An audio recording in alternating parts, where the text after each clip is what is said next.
Welcome to the Ethnic American channel. Today, as you can see from the title, we're going to be talking about how the African slave trade is European immigration.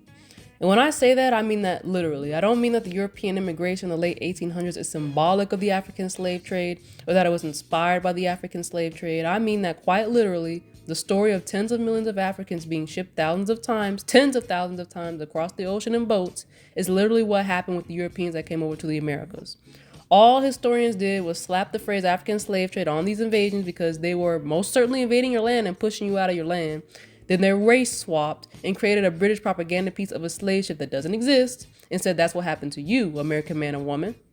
And if you want to know why I call this diagram a propaganda piece, check out my older video I did about why you wouldn't have survived the African slave trade. I go into the specifics more over there. And for anybody who's new to this channel, just remember that I use the term American for so-called black people. I already have other videos talking about how we're the real Americans. You got Dane Cow, Karimi, all these other people on social media, on Instagram, Facebook, who's showing the truth. So I'm not going to go into that very deep. There's like over 40 videos on this channel about that, plus other people who already, came out with information telling the truth. So, okay. So in addition to this fake drawing, there were no ships. There were very large boats, but they didn't have the capacity to stuff a bunch of people, plus food and water, plus the crew, plus enough people to row the boat, plus enough space to sleep and escape underneath the deck during a storm or rain. Because as you can see from this diagram, there's clearly no room for rowers, because remember during slavery days, the 1600s, 1400s to the 1800s, as they tell us, 400 years of slavery, there were no ships with engines yet. And by the time ships with engines were invented and were used to transport people, not products, it was Europeans that squeezed onto those ships like sardines, who were pissing and crapping on each other. They were dying of starvation, disease, and sickness and thirst on those ships, and they had to come and receive every handout known to man in order to survive here in America.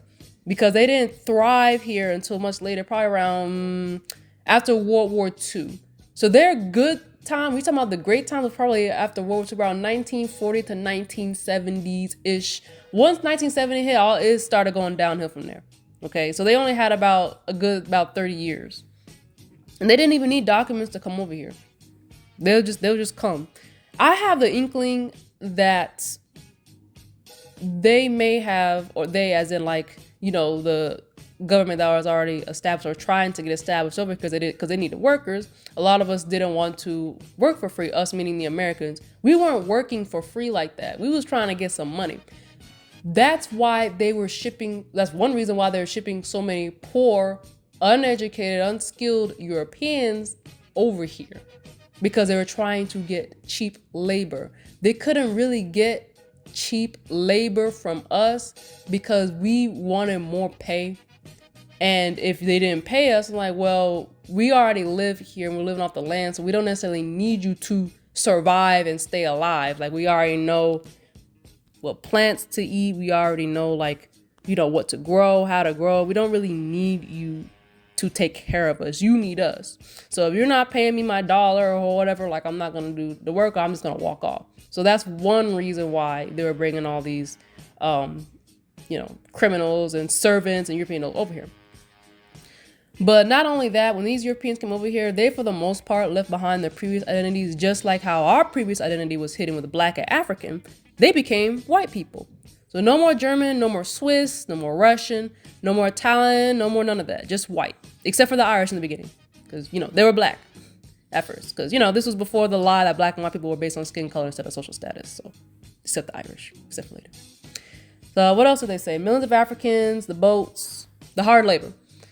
Their servitude or enslavement, because they want to use servant for them and slave for us, but no, they were slaves. According to what we're gonna read, they were treated like a slave. So their enslavement was the factories, the mines, the railroads, industrial stuff like that. Farms too, and some, I guess later on if they learned some skills like shoemaking, looming, things like that. So, but many of those other three things where you basically had no rights at all. So if you died or lost a limb, oh well. You just ain't got no arms. They were paid pennies. They worked 12-plus-hour days. They had child labor, which was also basically slavery, as child slavery, because, they didn't always pay the children. And they were also dying. Because children can't stand up for themselves against, an adult's like, hey, you didn't give me my penny, my 10 cent. They're just going to go, they can't do that. So it was, just work or lose a limb or die. And, the factory owners, the companies didn't care. Whatever. Just replace another one. So then they got tired of the abuse and they created unions and started going on strike. And they also weren't very educated. Many of them couldn't read or write. But the biggest difference between the African slave trade fake story we're told and Europeans actually being traded like slaves for a bit when they came over here is that the African slave trade story is literally made up, and it's just an exaggerated account of the comparatively few Africans that were brought over here, with traits of the actual European slave trade used to make it a little bit more believable. We also have actual proof of the European slave trade happening because people can do their genealogy and trace their origins via a paper trail. Very, very few Americans can trace their origins to a specific tribe in Africa, let alone the continent itself. When we say I'm from Africa, I'm an African. Look, Africans refer to themselves as their ethnic group. When they, they'll talk to a European, say, oh, African, but really they embody their ethnic group. We say, well, Nigeria was just created in the 60s. I understand that. But at least that's connected to a language. It does have some semblance of a history, culture, music, food, all those things. Africa is too broad. Okay? They fall under ethnic group. We call ourselves and identify as Americans because we don't need tribes no more. We don't need different people governing themselves in different groups in America no more, the North and the South continent of America. We need to all come together as one people because that tribal stuff is what messed us up in the first place, because the Europeans could go to one tribe of us and be like, hey, you want to team up? We'll give you some of these things. We'll give you some guns. You can help us take out those people. Now look where you are today. Look at where you are with nothing. Because you want to be tribal. You want to do what you want to do. You want to have your language. You want to have your customs. I don't want nobody to, I want to be okay, well, now you ain't got nothing. And even if you think you got something, even these entertainers, they have nothing. You have no power, nothing. And then look what you got to do to get all this stuff. You talking about you want so bad, all this money and the prestige, the houses and the cars and all this material stuff. When you get around these Caucasians who have the capacity to give you those things because you're essentially asking them to give you those things because they're like holding a hostage for you. You have to behave around them a certain way. Not us in the Republic of America, but you got to behave around them a certain way. You got to talk to them a certain way. You can't use certain words. You got to refer to yourself as black and no more tribal stuff. If everybody in the world, if they want to keep their Irish, they're Nigerian, they're, Zimbabwe, they can do that. We're not going to do that over here no more. So people are asking, why you generalize in America? Yeah, we all only American and nothing else. We stand by that. So now let's read a couple of excerpts from the book, The People's History of America. The People's History of the United States by Howard Zinn. And I'm going to place the link to this book in the description so that you guys can read it. It's a decently long book. But we're about to see just how bad these European slaves had it over here. Because, what you may have learned in school or even seen online doesn't even begin to show how much trouble and hardship these Europeans were actually having over here. All right, I'm just going to start reading this, and however long it goes, and once the video gets too long, I'll just stop. All right, let's see. More than half the colonists who came to the North American shores in the colonial period came as servants. They were slaves, okay? They weren't servants. They were mostly English in the 17th century, Irish and German in the 18th century, and more slaves replaced them, so-called slaves. They're talking about us as Americans. We replaced them because we had better skilled labor, okay? And as they ran away to freedom or finished their time, so the Europeans were running away like slaves, or if they finished their time, then okay, you were considered free. I guess that's why in these older censuses that you can find from the 1700s, it'll ask you, are you a free white person? But as late as 1755, white servants made up 10% of the population of Maryland. It could have been more, but we don't know. They tend to downplay numbers, but they say 10%. After we make our way through Abbott Smith's disdain for the servants as men and women who were dirty and lazy, rough, ignorant, lewd, and often criminal, who thieved and wandered, had bastard children, and corrupted society with loathsome diseases. Wow, it's crazy. Isn't that what they say about us today? Because they weren't describing Americans like this back then. These are the descriptions of the slaves, not servants, the slaves that they brought over here to America, that they put on ships, and they brought over here. You couldn't get people who were, I guess, of a better class, a better background, but you didn't do that. So you're complaining about how dirty, ignorant, lazy, corrupted they are, but you brought them there because you want a cheap labor. Okay, the mindset, man. Continuing on, Abbott Smith says, we find that about 1 in 10 was a sound and solid individual who would, if fortunate, survive his seasoning, work out his time, take up land, and wax decently prosperous. Basically, say only 1 of 10 was a decent person that maybe would grow up to be somebody. Perhaps another 1 in 10 would become an artisan or an overseer. The rest, 80%, who were certainly shiftless, hopeless, ruined individuals, either died during their servitude, returned to England after it was over, or became poor whites. This other page says free white workers are better off than slaves or servants. No, they weren't. Free white worker. If you're working for these companies' factories, they're treating you like a slave. They view you as a nobody, as just something to be used and thrown away, okay? You're still a slave. You're just a slave in a factory. But they still resented unfair treatment by their wealthier classes. As early as 1636, an employer off the coast of Maine reported that his workmen and fishermen fell into a mutiny because he had withheld their wages. Why are you not paying these people? You know they're not going to work if you're not paying them the money. They deserted en masse. 5 years later, carpenters in Maine, protesting against inadequate food, engaged in a slowdown. Why are you not feeding these people? You know people need to eat. Why are you not giving them enough food and expecting them to work? What is going on in your brain? Continuing, there were early strikes of coopers, butchers, bakers, protesting against government control of the fees they charged. Porters in the 1650s in New York refused to carry salt, and carters, which were like truckers, teamsters, carriers, who went out on strike, were prosecuted in New York City for not obeying the command and doing their duties as becomes them in their places. Basically, for not working until you drop. And so you're supposed to do your civil duty. No, you're a slave, and they just hate that you didn't want to work no more for low wages. In 1741, bakers combined to refuse to bake because they had to pay such high prices for wheat. Understandable. I don't want to bake because it costs me, a lot of money to buy wheat, and I'm not even breaking even. Okay, these are understandable reasons to strike, but European, they don't care. A severe food shortage in Boston in 1713 brought a warning from town selectmen to the General Assembly of Massachusetts, saying the threatening scarcity of provisions had led to such extravagant prices that the necessities of the poor in the approaching winter must needs be very pressing. Basically, they're saying, hey, we got to figure out how we're going to feed these poor people, because when winter comes, the wheat is too high for them to buy, and they might go crazy. But you know why the price of wheat was so high? Because Andrew Belcher, a wealthy merchant, was exporting grain to the Caribbean because the profit was greater over there. That's why you don't have no food, because they're sending it to Ukraine. Because they're sending it to Israel and all the other places. That's why all your stuff is so high. Because they're sending all the money someplace else. They're doing the same thing. Guys, this is not new. They're doing the same thing they did when they first got over here and they was building some kind of an infrastructure.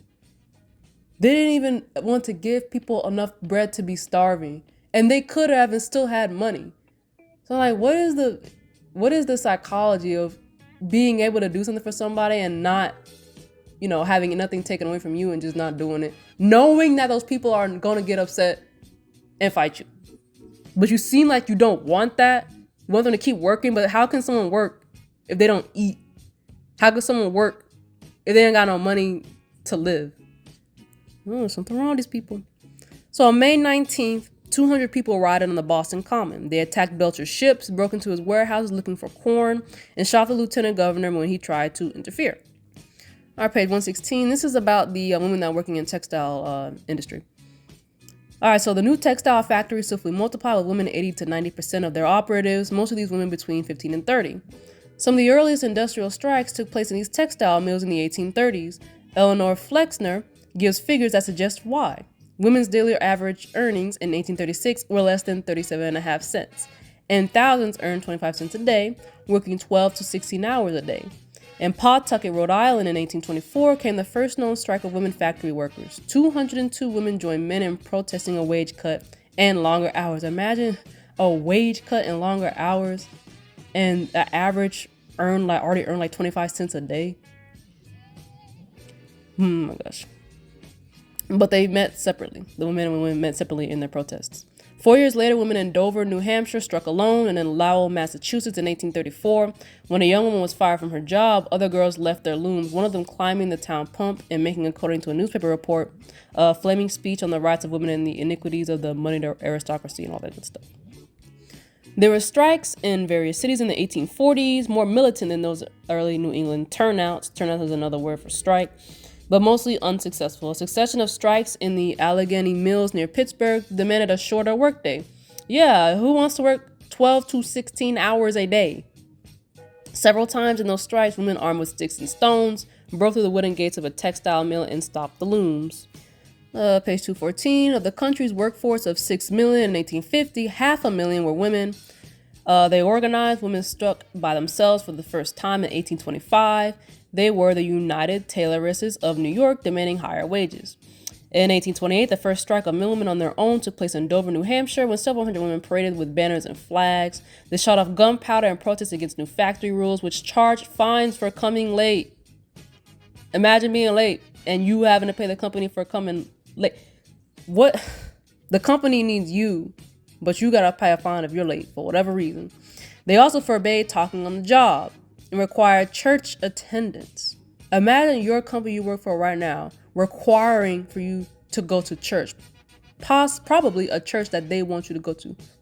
That is crazy. That's cultish. That's indoctrination to the umpteenth degree. They use the church on these poor Europeans that they use on the gullible Americans that are coming over here. Obey your master, just work and die and, you'll get to heaven. That's why I say, you weren't a servant, you weren't you were a slave, man. That's why they were treating them like this. They kind of still treat them like this now, but they just don't, beat on them so much.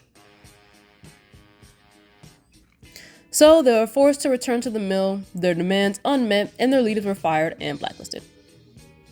In Exeter, New Hampshire, women mill workers went on strike because the overseer was setting the clocks back to get more time from them. You already work on 12 to 16 hours. Well, they want you to work 24-hour days? Oh gosh. Their strike succeeded in exacting a promise from the company that the overseer's slaves would set their watches right. The Lowell system, in which young girls would go to work in the mills and live in dormitories supervised by matrons, it's already a bad idea. At first seemed beneficent, sociable, and a welcome escape from household drudgery or domestic service. Okay, guys, why would they give you this dormitory that's supposed to be so beneficial to you, and they won't give you 1 cent? They won't increase the wage by 1 cent. So Lowell, Massachusetts was the first town created for the textile mill industry. It was named after the wealthy and influential Lowell family, but the dormitories became prison-like, controlled by rules and regulations. The supper, served after the women had risen at 4 a.m. and worked until 7:30 in the evening, often consisted merely of bread and gravy. All right, approximately page 219. Now we're in the Civil War area. All right, so this reads, class consciousness was overwhelmed during the Civil War, both North and South, by military and political unity in the crisis of war. That unity was weaned by rhetoric and enforced by arms. It was a war proclaimed as a war for liberty, but working people would be attacked by soldiers if they dared to strike. Indians would be massacred in Colorado by the U.S. Army, and those daring to criticize Lincoln's policies would be put in jail without trial, perhaps 30,000 political prisoners. Still, there were signs in both sections of dissent from that unity: anger of poor against rich, rebellion against the dominant political and economic forces. In the North, the war brought higher prices for food and the necessities of life. Makes sense because the South was the main producer of, agriculture. Prices of milk, eggs, cheese were up 60 to 100% for families that had not been able to pay the old prices. One historian described the war situation. Employers were wont to appropriate to themselves. Want means they didn't want to. So employers didn't want to appropriate to themselves all or nearly all of the profits accruing from the higher prices, without being willing to grant to the employees a fair share of these profits through the medium of higher wages. So they were making all this money. These companies were making all this money, still didn't want to give these people a higher wage. There were strikes all over the country during the Civil War, guys. During the Civil War, imagine striking. The Springfield Republican in 1863, I'm pretty sure it's a newspaper, said that the workers of almost every branch of trade have had their strikes within the last few months. And the San Francisco Evening Bulletin said striking for higher wages is now the rage among the working people of San Francisco. Unions were being formed as a result of these strikes. Philadelphia shoemakers in 1863 announced that high prices made organization imperative. All right, next page. The war brought men and women into shops and factories, often over the objections of men who saw them driving wage scales down. Because, you have more people working, so you pay each person less, so you can increase your profits. I kind of want to focus on this just for a second. So we didn't have American women striking in the American continent, talking about they weren't getting paid in our civilizations. Women could read and write, get higher education, still have their children, still be wives, and do all these things. We didn't have those issues. I don't know what the logic is of these Europeans saying women can't read or write, they can't do this, they can't do that. It's like, oh man, no, you can't hire women into the company because they'll drive the wages down. Why don't you force the companies to pay fair wages? Because you're acting like you're eating good, you're the only one working, and your family's starving.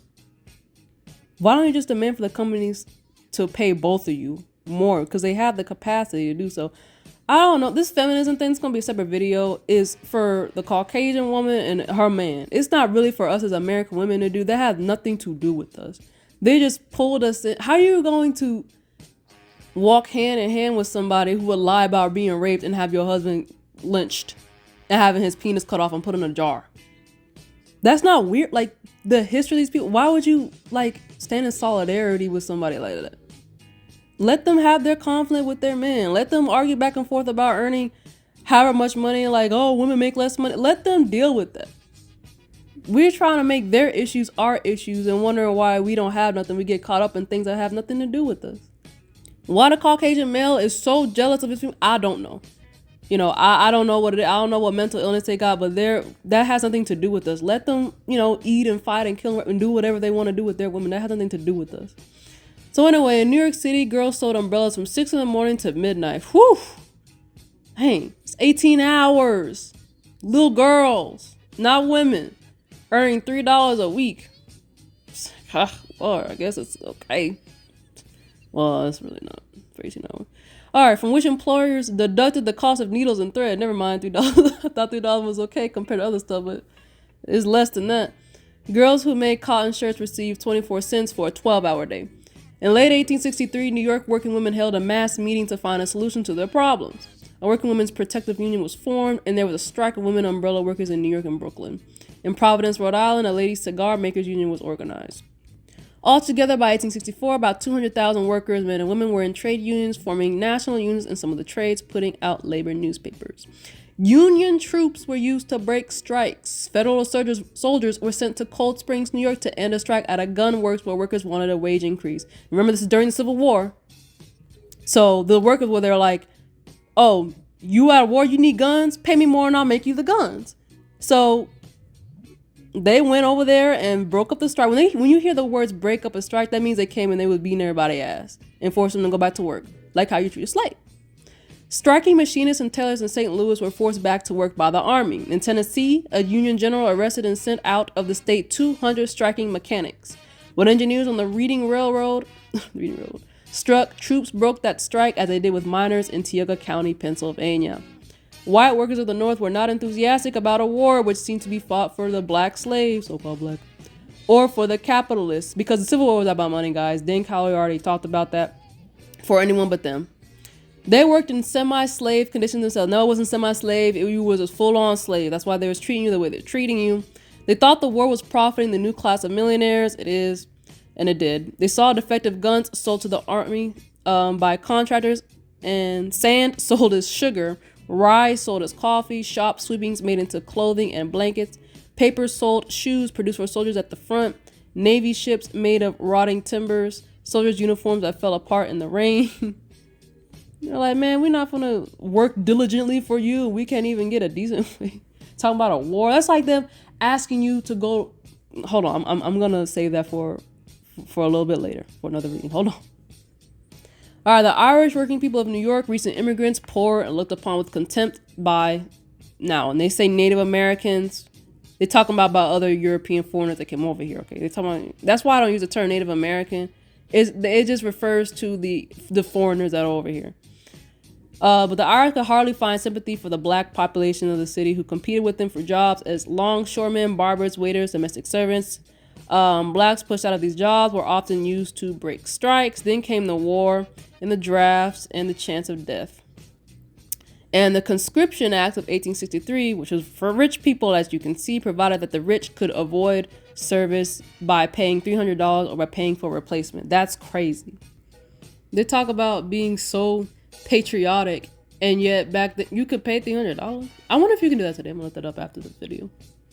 When recruiting for the army began in July 1863, a mob in New York, wrecked the main recruiting station. Then for 3 days, crowds of white workers marched through the city, destroying buildings, factories, streetcar lines, and homes. The draft riots were complex.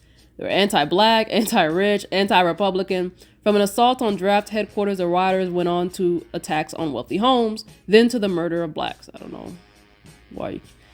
All right. They marched through the streets, forcing factories to close, recruiting more members of the mob.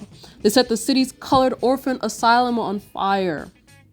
There's the people you want to stand in solidarity with. So we all poor? No.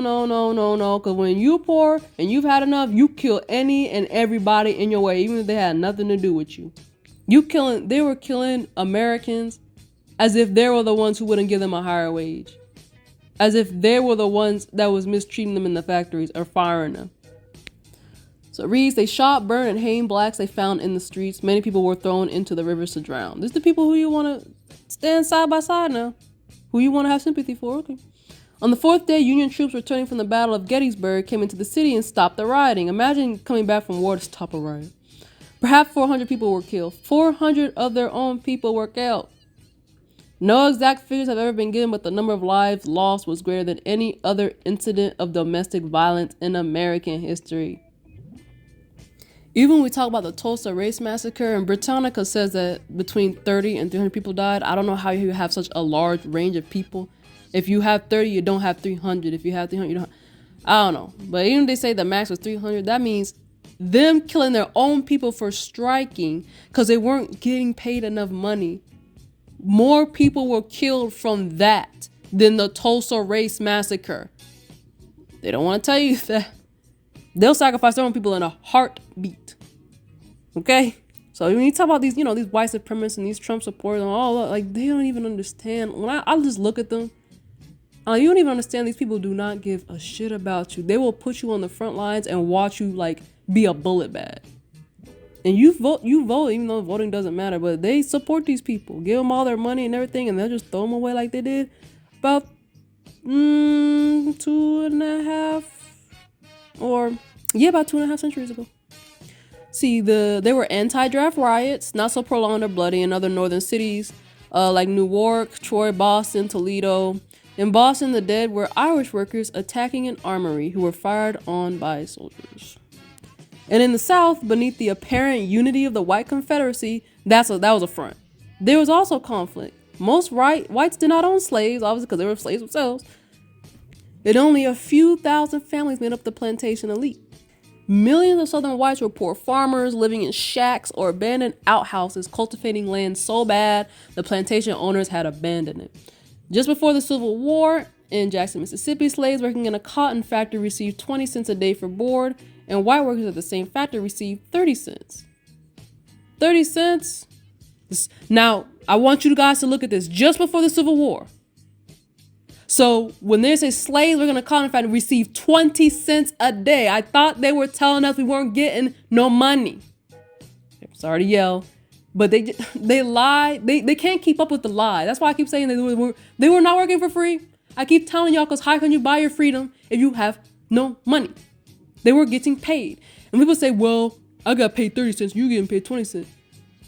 The difference between the white dudes that was getting 30 cents and the black men that were getting, or the American men that were getting 20 cents, the American men been here. So we can live off of the land and make up for the lack with just a 20 cent. You can't do that because your only experience is working in a factory. And even if, okay, you're farming, but you are barely surviving, you're living in a shack in an abandoned outhouse. You don't even have the capacity to build your own, a decent house. So imagine you going around terrorizing other Americans and burning down their houses and their churches and all these other buildings to go home to your shack. Don't you think you have some priorities you might need to attend to instead of worrying about other people? But nope, you think because you make 30 cents, you're better? Your child just died because you didn't have enough bread. You live in an outhouse. You're on shitty land. Okay. And a newspaper in North Carolina in August 1855 spoke of hundreds of thousands of working class families before Civil War. The language that they use, so they're not talking about America, they're talking about white people. So hundreds of thousands of working class white families existing upon half starvation from year to year.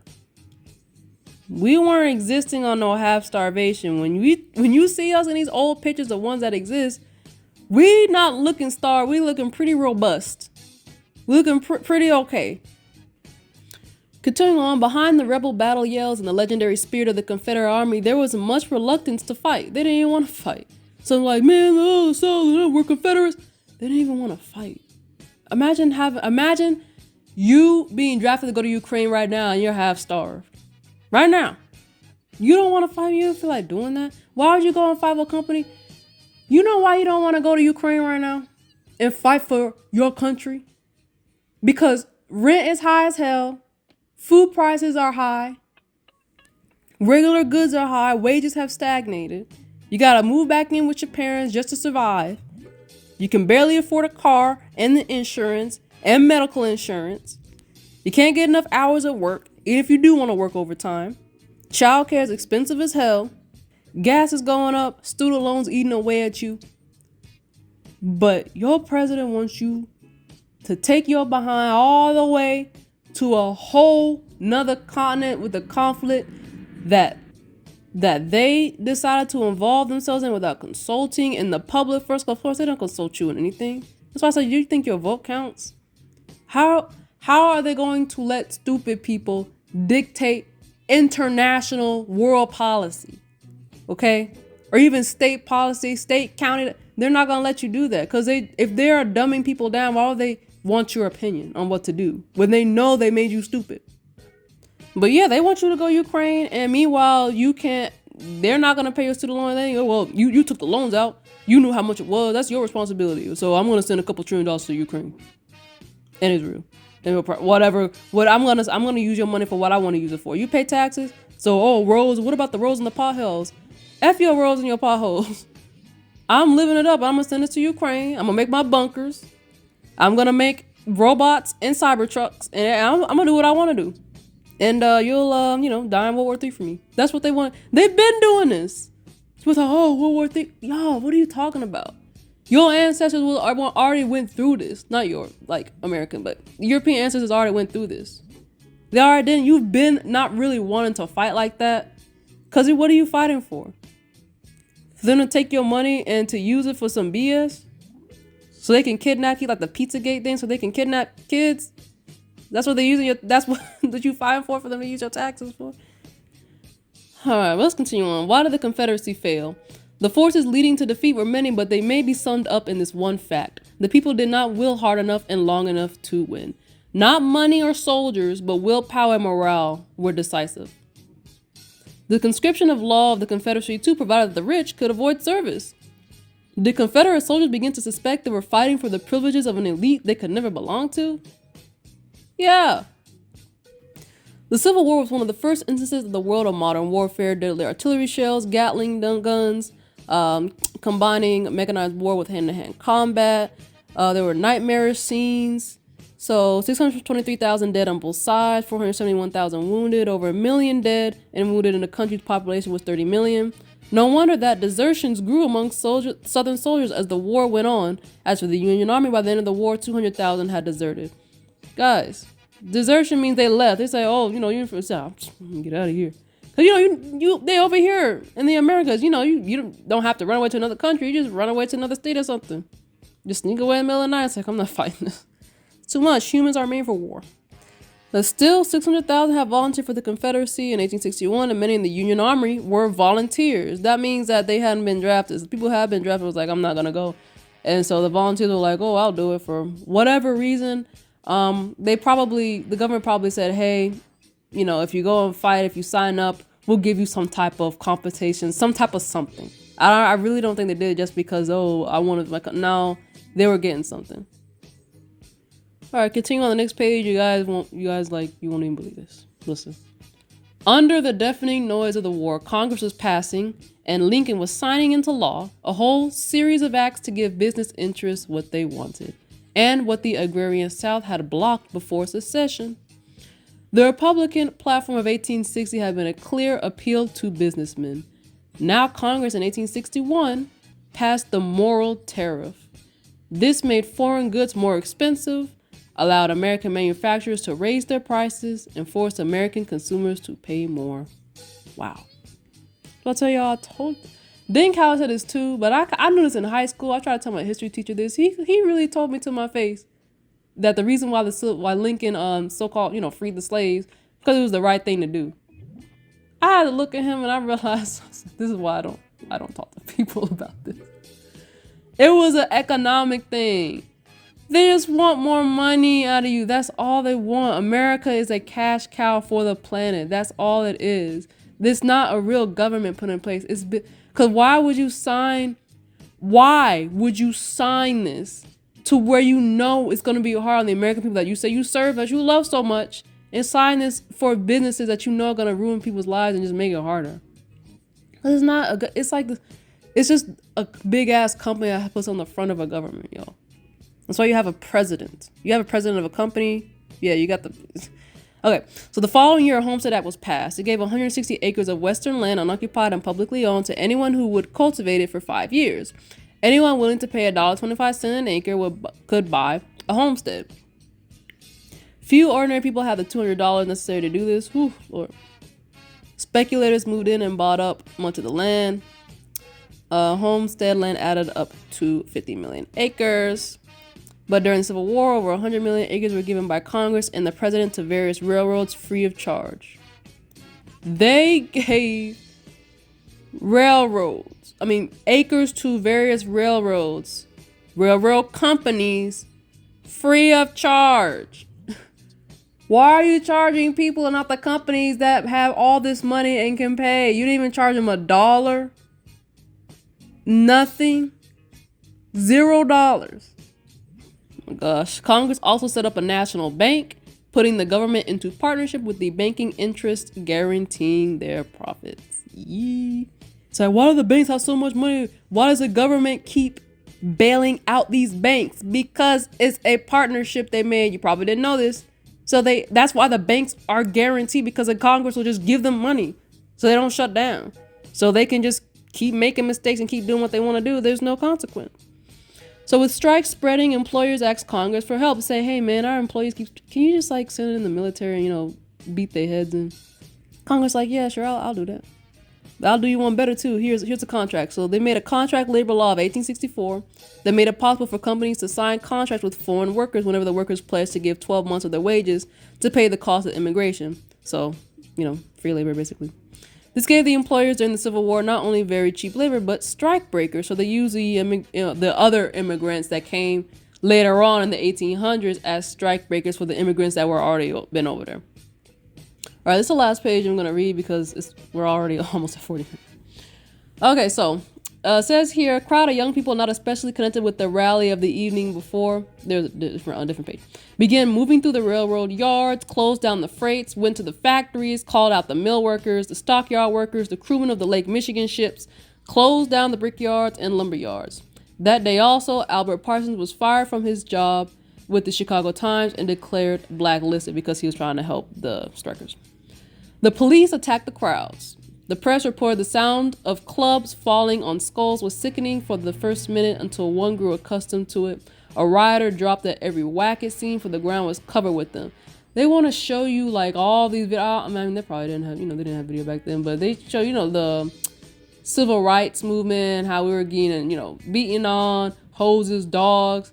This is way worse what was happening to them. And it was thousands upon thousands of them striking so much. The next day, an armed crowd of 5,000 fought the police. 5,000 people fought the police. The police are part of the government. That's why I said Congress gonna send people out to whoop their ass for the banks and the companies. I said, man, you know, our employees keep striking. They keep asking for 50 cents. We millionaires. We don't want to give them that even though we can't. Can you just, send in some people to give them some liver shots, maybe club them on the head, break their backs a couple. Say, man, yeah, sure, man. I'll send them to you tomorrow. The police fired again and again, and when it was over and the dead were counted, they were, as usual, working men and boys. 18 of them, their skulls smashed by clubs, their vital organs pierced by gunfire. So when the Americans talk about, how they treat us and shot at us in the crowd, they were doing that to their own people. What do you expect? They'll fire the crowd. I don't know. They don't really do it today because there's too many people now that are too emboldened to fight back. Too many people have too many guns. People, you can go online and learn how to make weapons and stuff. It's like, do we really want a war? It's like, let's just distract people with this war over here. Then we'll draft a bunch of people, send them over there to die. I'm like, why don't they just fire the crowds? I'm like, can't really do that today. So you got some people who, it's starting to break down. What if you shoot somebody who's like in the police or whatever, and then they turn around and be like, you know what, I'm not on your side no more. It'll be too much. That's why they don't really do this no more.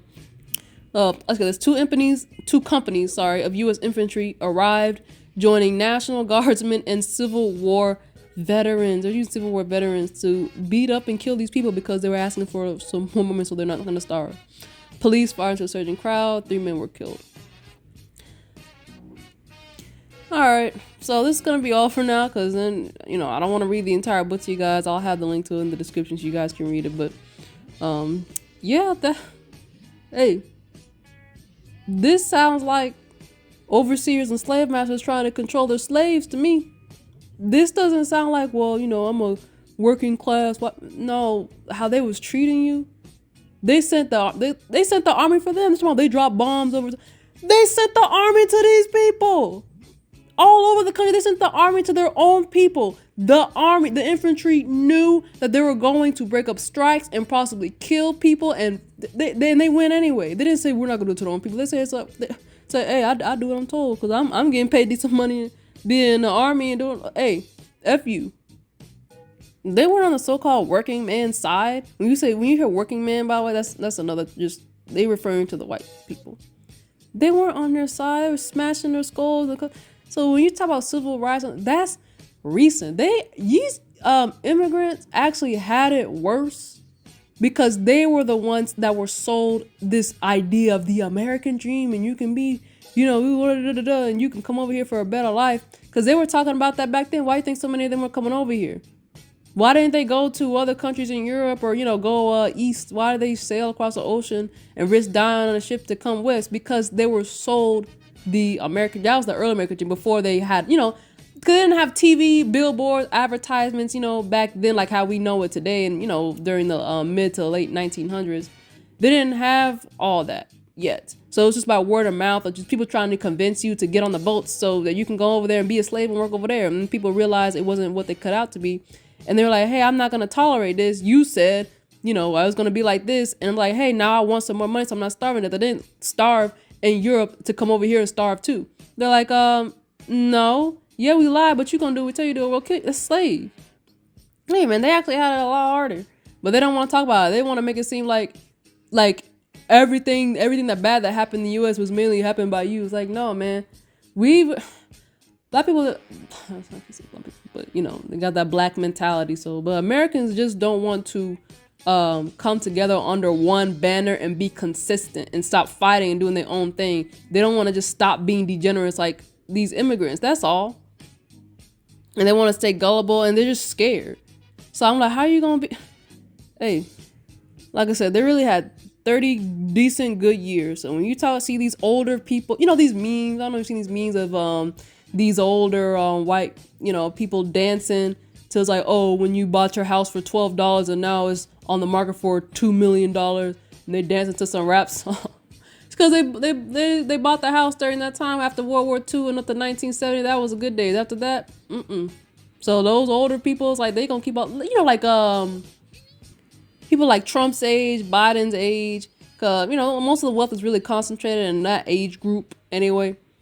So but once they pass away, it's like whew, that wealth not gonna be passed down to the younger generation. They just ain't gonna have nothing like how it was back then. This is how it's always been. But yeah, this is how these European elite treated their European slaves.